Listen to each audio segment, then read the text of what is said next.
Silent Hill. Two words that mean so much to so many, but at one time, not for me. It might shock you to know that I was once a kid. An idiot kid. The kind of kid that was insanely tribalistic about anything I could raise the flag for. Digimon? Nah, I'm a Pokemon guy. Biker mice from Mars?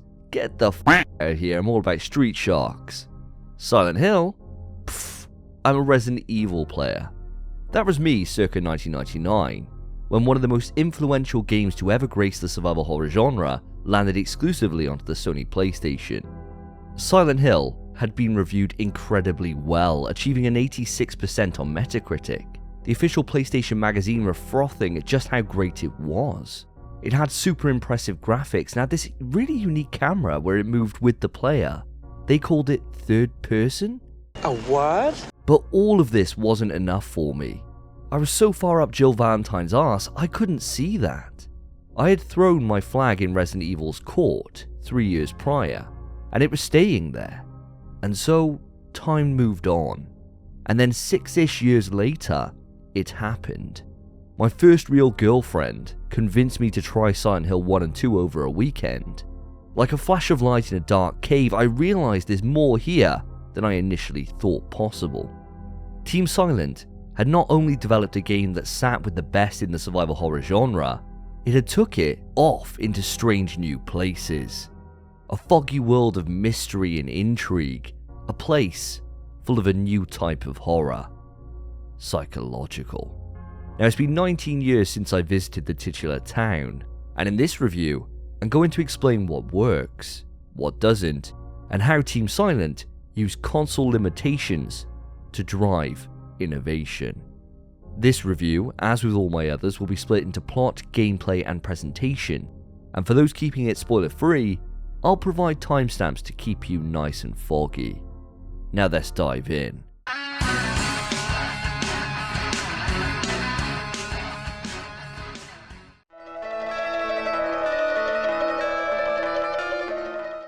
Harry Mason. He's a guy that's down on his luck. His wife passed 4 years ago, leaving him alone to care for their adopted daughter Cheryl. Noticing her dad was in dire need of a vacation, Cheryl asks to visit Silent Hill, a resort town in Maine which is sure to turn that frown upside down. Packing their bags, the duo set off on a long trip, and you know what they say, tiredness can kill.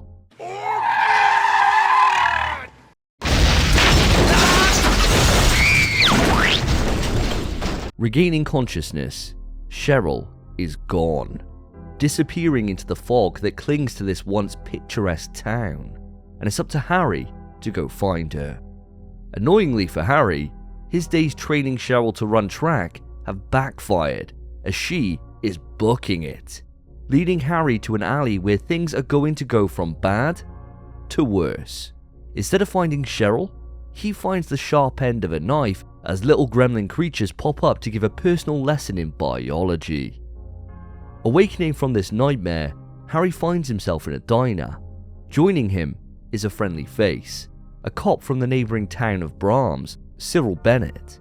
Together, they deduce something is going on in this town.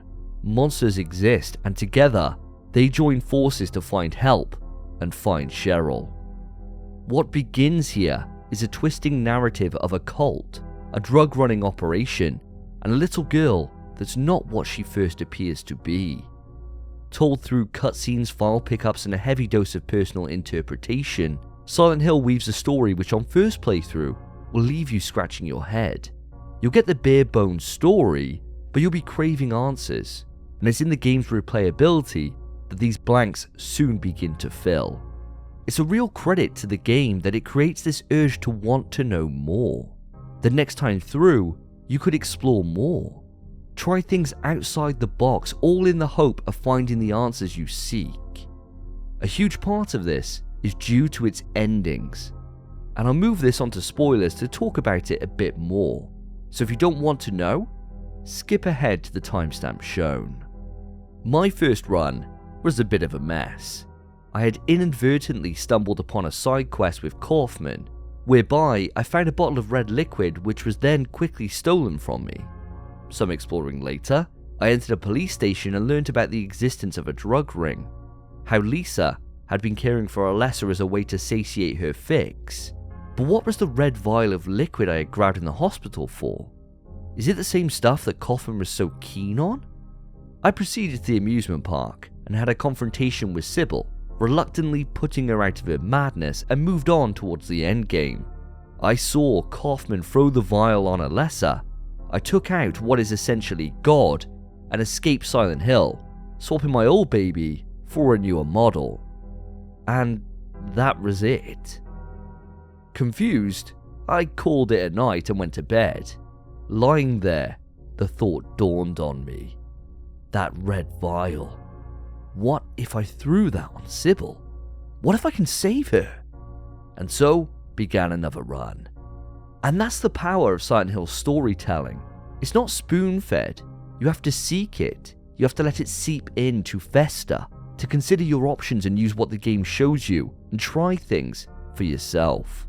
The broad strokes are available to all, but to fully get the entire picture, you need to explore and uncover the mystery for yourself. And due to how bleak some of the endings can be, it encourages and almost mandates multiple runs to get the entire understanding of the many threads that weave into this masterful tapestry.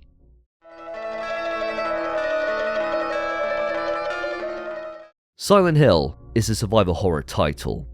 Now I know that's an obvious thing to say, but it seems people like to throw any old thing under that banner these days, so I'll lay out exactly what I mean. Item scarcity leading to effective resource management, an oppressive atmosphere rife with horrific entities and puzzles which need to be solved to enable progression. Now I'll be focusing a lot of the presentation section of this review on the atmosphere and how this is created. So here in gameplay, let's kick it off with combat and movement and how Silent Hill shakes things up. If we put our minds back to the late 90s, the survival horror genre had really come into its own, from its roots in titles like 1989's Sweet Home to mainstream success with 1992's Alone in the Dark, and more importantly, to me anyway, Resident Evil 1 and 2 in 96 and 98.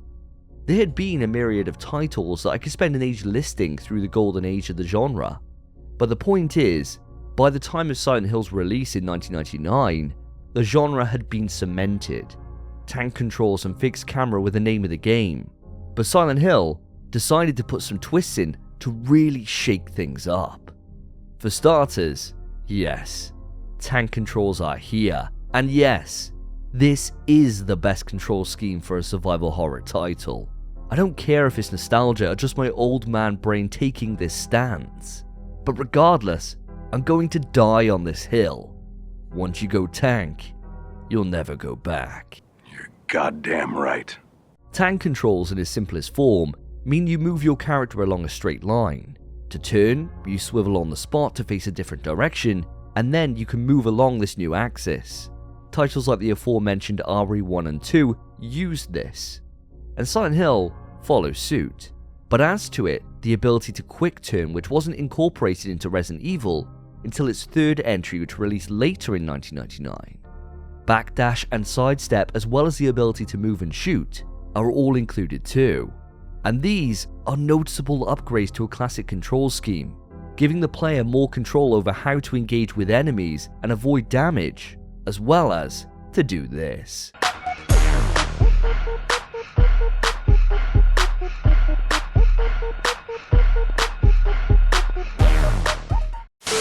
Now, it took me an age to finally put all of these combat options to use, and I can't say I've mastered it. Most of the time I just go classic RE style and trade blow for blow, hoping I'd been frugal enough to keep as many heals as necessary to win a war of attrition. But when I finally landed my first evade, the feeling was incredible. Oh, I dodged! Finally! These changes to movement and combat were designed in to accommodate one thing: melee weapons.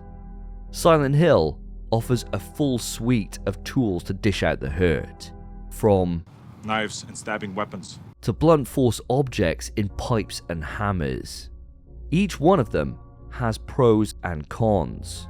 Pipes and axes have range and deal good damage at the cost of speed, whereas your knife or hammer can be mashed super quickly, but you'll have to get in close, and it will take a few hits to get the job done. Add on to this a range of guns in the shotgun, handgun and hunting rifle, and you have a host of tools which all serve different purposes. By using guns, you can keep enemies at a distance to avoid damage, but the trade-off is using resources which might be needed down the road. Melee will save these resources at the cost of added risk. Choice for the player, and the consequence of following said choice, is survival horror in a nutshell. By adding an assortment of tools each with their own strengths and weaknesses, it forces you to consider your options and live with the ramifications. Now, in terms of resource management, Silent Hill does things very differently from Resident Evil in that you have an unlimited inventory. You don't need to choose what goes out with you and what remains. You have access to everything all the time.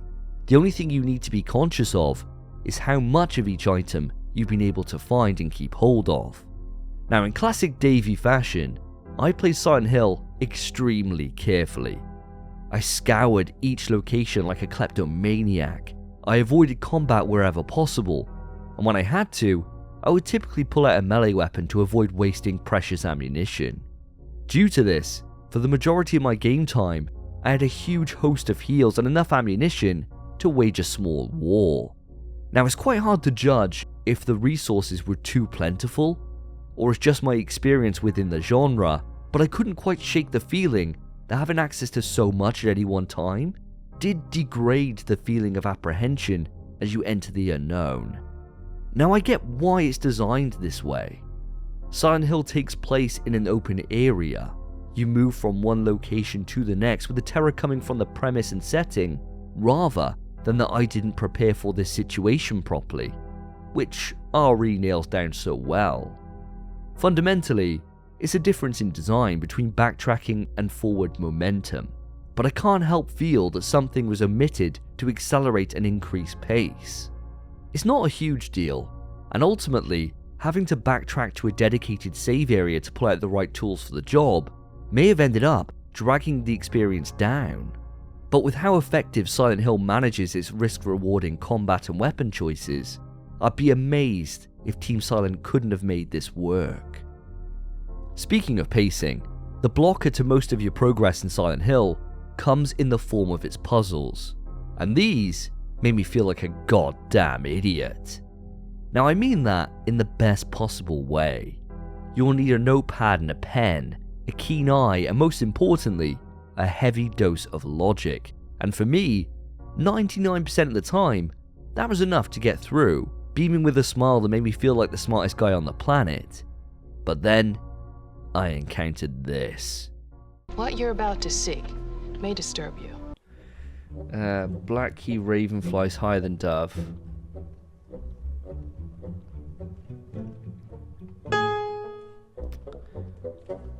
Black crow quickly to a stop. Oh, fuck. Okay, I'm gonna guess that. All the black keys are flats.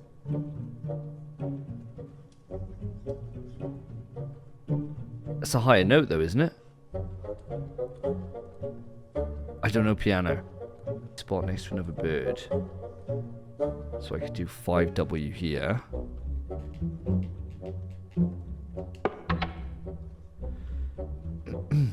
And then all I got left is 1B.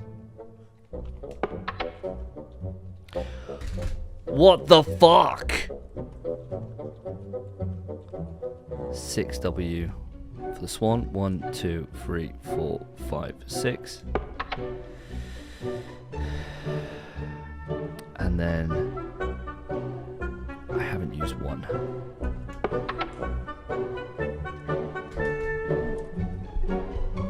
I'm out of ideas.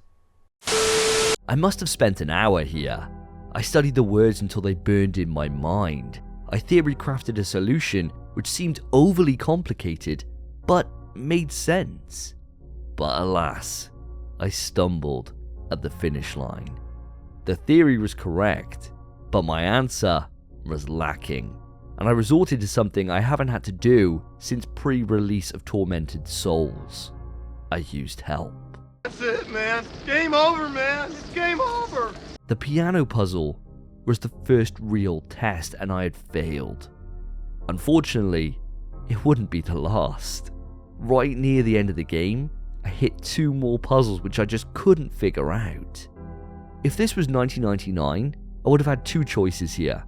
Wait for the next issue of official PlayStation magazine and hope it's featured in their guide section, or more than likely, beg to my mum and dad to phone the cheat line for the eye-watering price of £1 a minute. Either way, I couldn't have got these on my own then or now. It's a humbling experience, and one that is designed so perfectly that it gives you all the clues to solve them. You just need to flex the old grey matter. Even though they utterly stumped me, I need to clarify that I loved every single minute. The feeling of solving them elicits a euphoric high, and the come down from taking an L will haunt me for years. Overall, Team Silent waded into the established survival horror genre and came out the other side with a gameplay experience which is distinctly unique. Its combat has enough mechanical depth to engage the player to want to get better, and its puzzles will give you a mental workout that will both crush and reward those who are able to face up to the challenge.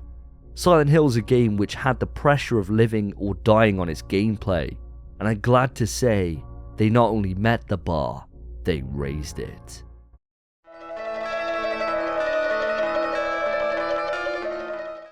The PS1 generation has always been a favourite of mine.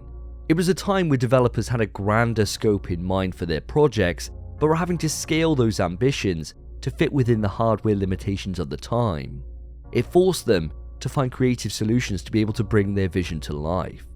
In Silent Hill's case, it was working within these technical limitations which inadvertently led to a key piece of the game's long-term staying power.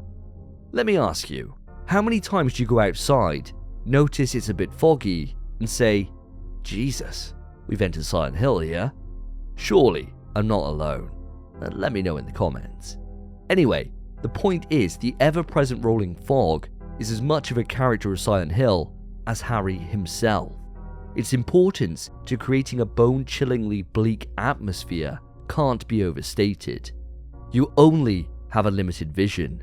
The fog wall is ever present, turning open stretches of high street into windows of only a few feet. And you're never sure what's going to stumble forth into this window of visibility, with only the piercing sound of radio static to inform you that something is just outside of view. The fog inevitably builds anticipation as you prepare to face into or evade from the unknown. The reason for the fog's inclusion is due to the limitations of the PS1 itself. You see, up to this point, games like Resident Evil got around its restrictions by using pre-rendered backgrounds which your character moves through. It meant the pixel count could be spent on enemies and characters. Combining this with a fixed camera meant that pre-rendered backgrounds could seamlessly mesh with the world. When it came to Silent Hill, Team Silent decided to opt for a third-person view, where Harry will move through 3D environments rendered in real time. The fog's purpose is to hide the environmental pop-in which would be immersion-breaking as you move throughout the town. The fog serves a mechanical purpose just like the pre-rendered backgrounds and door transitions do for Resident Evil. It's a difference in design to get around similar restrictions. The result of this divergence helps Silent Hill feel completely unique from others in the genre. It carves out an identity all its own, and achieved a technical mastery which stood out as a next-level title back in 1999.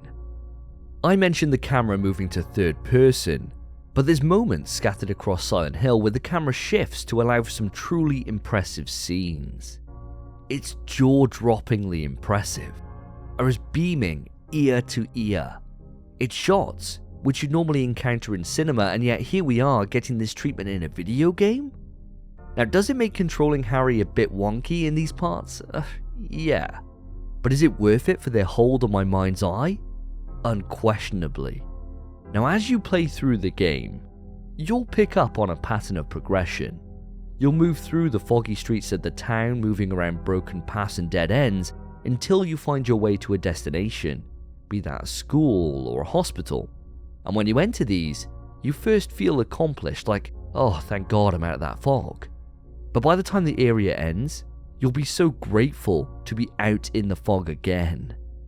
The difference between the open streets and the small cramped corridors in the main locations creates a juxtaposition where you never truly feel safe. But escaping the one to enter the other gives a sense of relief. It's like the game gives you Stockholm Syndrome. You feel relieved, then dread, and then relieved again. Both of these are convulsing with enemies desperate to end Harry, but there's something comforting about entering a new area, and then by the time that section ends, you can't wait to be free of it. Weirdly, it's an opposite to how games normally go. The more time you spend in an area, typically the more comfortable you feel, but Silent Hill didn't give me that impression. The more time I was anywhere, the more horrors I experienced and the more I wanted to get out. Each environment is so heavy, oppressive, and with its own challenges in enemy design that you never want to hang about for too long, as the atmosphere seems to seep into every pore of your body.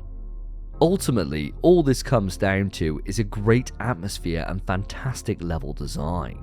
Throughout the game, you have very little to work on. You may be given a location on a map that you need to get to, but how you get there is a mystery in itself, and it's from thorough exploration that you'll piece together the clues to aid progression. And it's not just in finding your way and solving puzzles that being diligent, inquisitive, and observant pays off. It can also translate to bosses. Now I'll move this onto spoilers, so if you don't want to know, skip ahead. While moving through the school, you have the opportunity to read a fairy tale. It doesn't seem like much at the time, but when you are confronted with the very first boss, the Split Head, the story finally has meaning, and you can use it to take out the boss in no time at all. It's a super cool detail, which for those who didn't explore or take in the files on offer to their full extent, wouldn't know how to use this knowledge to your advantage. I adored this fight, and I went forward with high expectations on how similar encounters could be set up. But unfortunately, these high heights are never seen again. The rest of the bosses in the game suck ass. The Twin Feeler is literally the worst boss I can remember fighting in a long time. It goes on for ages and is boring as piss. The worm delves down into the ground, you evade, blast it a couple of times, and this cycle repeats. That's it. The moth it eventually morphs into is a slight improvement, but I just stood there and spammed heal while I pumped it full of ammo, and that was it. The final boss in the Incubus is like the moth, but you do have to do some evading as his lightning attacks obliterate your health. I have no idea if there's even finesse to this fight. I tried avoiding lightning, which seemingly didn't work, and so I just decided to go blow for blow, using my heals to out-health him. And that was it. Outside of the first boss, which had an interesting setup, everything else was just thrown in without any interesting mechanics, attack patterns, or purpose. It was just a high health creature, which gave me a chance to fire off some heavy hitting ammo, and then it was over. The bosses, by and large, are a severe letdown, and for me, the weakest area of Silent Hill by far. In terms of normal enemies, I'm glad to say that these are all interesting designs which do have different strengths and weaknesses, and some of them, like the nurses, have gone on to become mainstays across the franchise. You've got hellhounds, gimps, Wizard of Oz monkeys, and Council Estate kids. But in the PAL version I played, I guess they are the next evolution of sloths? It's a weird change for the censors. But anyway, all of these are horrific to battle with. The nurses and doctors let out a cry of orgasmic delight when you put them out of their misery. The grey children shuffle around like tonberries, and the grunts from the romper let you know that you have to book it or face a world of hurt if they get on top of you. Doing battle with and evading the clutches of these creatures is enjoyable, And that saves Silent Hill from the depressive boss fights that bookend its locations. Now when it comes to this section, I always like to give some props to voice work, but you're not gonna find that here. The voice acting sucks. It's really unnatural, unnerving, and there isn't one single standout as either bad or good. It's all the same level of weird. There's pauses chucked in at different places which break up how the dialogue should be delivered. In researching this, there's a great video by the Gaming Muse which I'll link below. In that, it's claimed that the voice actors were told to leave a 1-second pause after each sentence, which would then be removed in post. The effect of this is to feel strange and unnatural, and I guess they achieve that. But it's a choice which doesn't feel intentional. It just comes across as bad voice work. And if I was to say anything different, I'd be blowing smoke up its arse when it doesn't deserve it. Suffice to say, it didn't work for me at all. On the opposite end of the spectrum, musically, the game is phenomenal. The score by Akira Yamaoka is next level. From the title screen right through until the end of the game, each track is haunting, an industrial powerhouse of banging metal cymbals and weird reverb. It meshes perfectly with the static of a radio, a shot of a gun, or a moan of an enemy, to forge an atmosphere where you never feel comfortable. And I suppose that's Silent Hill in a nutshell. Its presentation weaves together its camera, fog, enemy design and musical score to create an oppressive atmosphere which will captivate you from the moment the game starts to the end. It drags you into its world and beckons you to keep exploring. Now I was blown away by the creative decisions Team Silent took here, and while not perfect in its boss encounters or voice acting, its strengths outweigh its weaknesses by tenfold, carving an identity unique to itself and one which stands the test of time all these years later.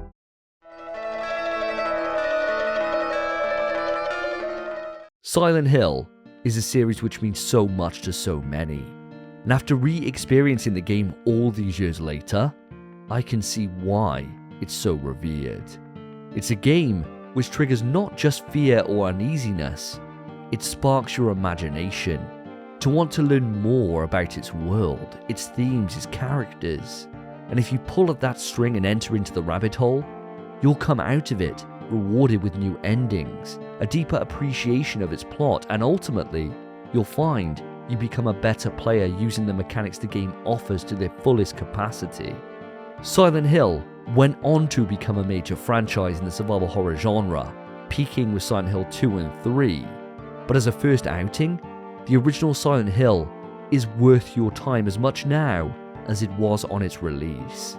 It's an experience I thoroughly enjoyed, and if you have the time, I'd recommend you dust off your old copies and dive in. You won't regret it. And that's it for this review. If you've enjoyed it, consider putting a like on the video and subscribe to the channel for more Silent Hill reviews. I'll be working through the entire series across this year, so I hope to see you back here soon. Have you played Silent Hill? What did you think of it? Let me know in the comments section and I'll be happy to discuss it with you. Thanks for watching. Take care of yourselves, take care of each other. See ya.